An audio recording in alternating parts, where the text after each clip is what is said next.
We are switching things up this week and covering gun rights news from all over the US. We have pro-gun news in Kansas and Texas, followed by some potential big news at the federal level. We're also going to break down the background check numbers for April after this. The CMMG Banshee is one of the coolest AR-style pistols in the game. With its innovative features like the radial delayed blowback system and ripstock and brace, it's pushing the PCC and AR pistol market forward.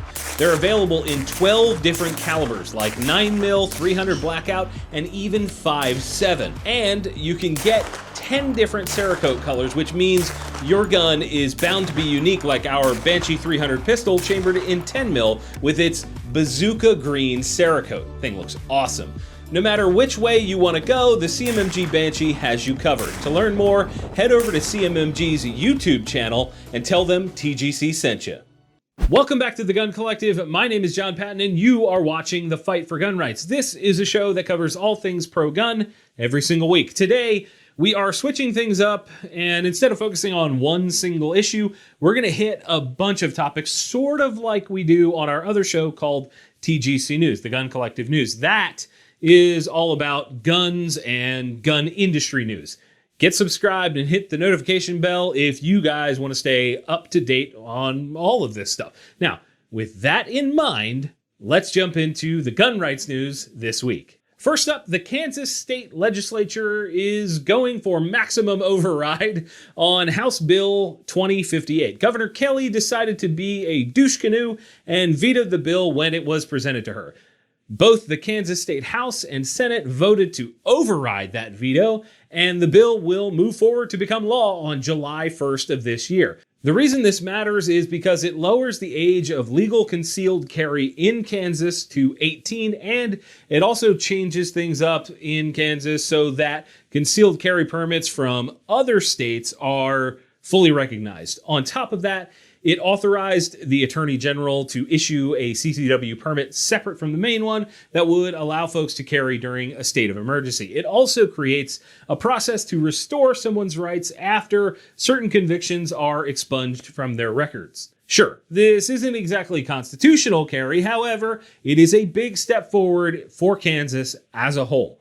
There are a few more details that I sort of glossed over for time, so if you want to read up on this, click the link down in the description to check out the official text of that bill.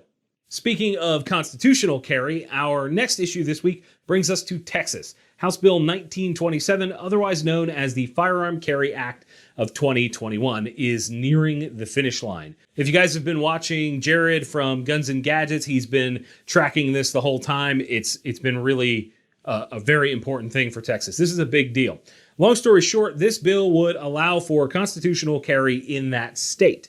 In case you don't know, that basically means that you don't need any licenses or permits to concealed carry a firearm. For the first time ever, the Texas Senate had a special hearing regarding this bill and passed it through, which means it will now go to the Senate as a whole for a vote. Assuming it gets passed there, it would then move on to the governor to be signed into law. If you are watching this in Texas and you want this to pass, now is the time to put pressure on your state senators and tell them you want this to pass. Pick up the phone, go to their office, tell them. Now is the time. This could be going up for a vote any day now, and you need to let them know. Also, check out Guns and Gadgets videos because they're fantastic. Next up this week, some federal gun rights news. The first one is called HB 2830, the Gun Rights and Marijuana Act, or Graham Act for short. I like the weed reference in the name. Anyway, the long and short of this one is that it intends to amend the 4473, or federal background check form that we fill out when buying new firearms. The amendment is simply an exemption for folks that use marijuana in states or on tribal land where it is legal to do so. So basically, it would circumvent the federal prohibition on marijuana for gun buying if your state has decriminalized it. To me, this is a big step forward because I personally believe the war on drugs is a catastrophic mess and needs to come to an end. I believe the saying is that I want gay married couples to be able to protect their marijuana plants with machine guns. Yep.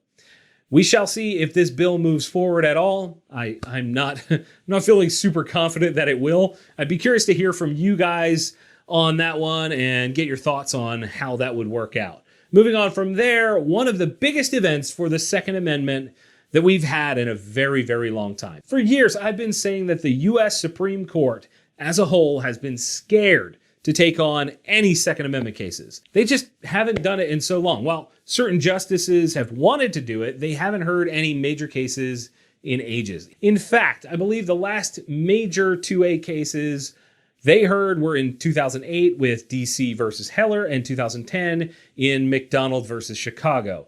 I mean, I don't blame them with the way the mainstream media drags people through the mud and tries to ruin the lives of anyone that even slightly disagrees. That being said, they decided to grant a writ of certiorari, which basically means they're going to review a lower court's decision on the case in regards to the case here known as New York State Pistol and Rifle Association versus Corlett. The question that SCOTUS is going to examine is pretty substantial.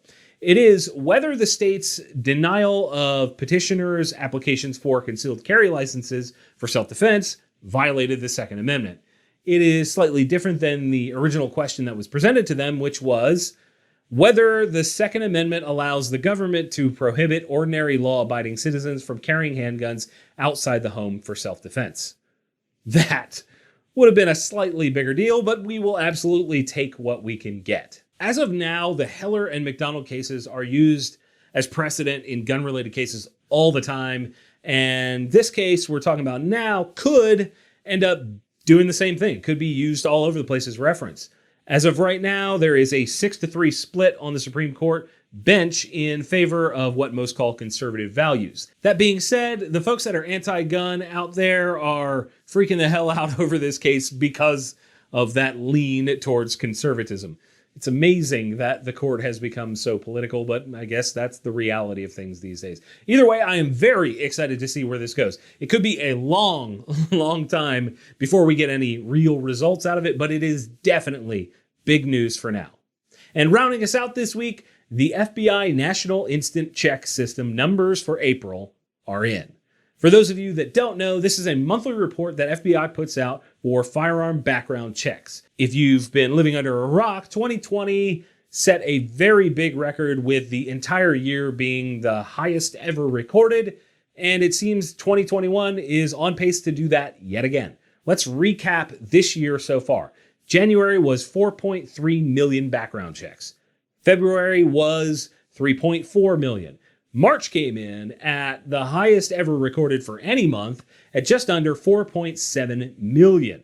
And April crushed every record for that month at 3.5 million. That puts our yearly total so far at just shy of 16 million background checks performed. For reference, last April, which again was record-setting, last April was 2.9 million. We surpassed that by 600,000 checks. Holy crap, guys. We are currently averaging almost 4 million checks every month so far this year. That's almost 600,000 more every month, higher than last year. Absolutely staggering. I say that all the time, but it's really just bonkers. Now, these numbers are not a 1-to-1 ratio with guns purchased because of several different variables, but for fun, we will assume that it's close. To give some context, that's enough so far this year to arm all of Somalia. Modern day pirate culture would be alive and well. If we look at the April total of 3.5 million, that means we could arm everyone in Uruguay or everyone in Bahrain twice with some left over. I could go all day with useless info like that. Either way, the numbers are up and the gun industry is cranking as hard as they can. If you guys want to stay up to date on gun news, be sure to check out our other show called TGC News that I mentioned earlier in the episode. Now, after you click the like button on this video, be sure to hit the secret affiliate link down in the description. That would be awesome because it helps support the channel. And of course, don't forget to get subscribed for more gun news every single week. And as always, thank you all for watching. We'll see you soon.